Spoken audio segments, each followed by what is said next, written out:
لیس علیک ہداہم، اے نبی آپ کے ذمے نہیں ہے کہ ان کو ہدایت دے دیں۔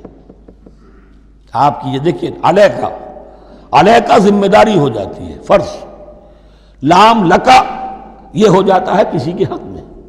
القرآن حجت لکا او علیکا، یا یہ قرآن تمہارے حق میں حجت ہے، یہ شفاعت کرے گا تمہاری قیامت کے دن اگر تم نے اسے مانا جیسے کہ ماننے کا حق ہے، پڑھا جیسے کہ پڑھنے کا حق ہے، عمل کیا جیسے کہ عمل کرنے کا حق ہے، پھر اس کی دعوت و تبلیغ کی جیسے کہ اس کا حق ہے، تو یہ تمہارے حق میں حجت ہوگا۔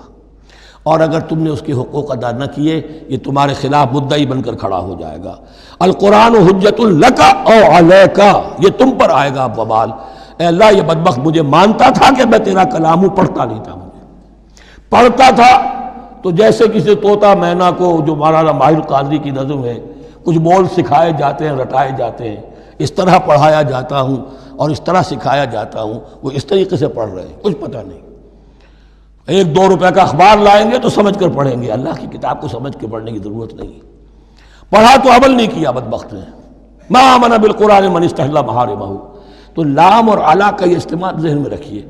لیس علیک ہداہم، آپ پہ ذمہ داری نہیں ہے ان کی ہدایت کی، آپ پر ذمہ داری تبلیغ۔ ہم نے بھیجا ہے آپ کو، انا ارسلناک بالحق بشیرا ونذیرا ولا تسأل عن اصحاب الجحیم، یہ آیت ہم پڑھ چکے ہیں پہلے حصے میں۔ ولیکن اللہ یہدی من یشاء، وہ تو اللہ تعالیٰ ہدایت دیتا ہے جس کو چاہتا ہے۔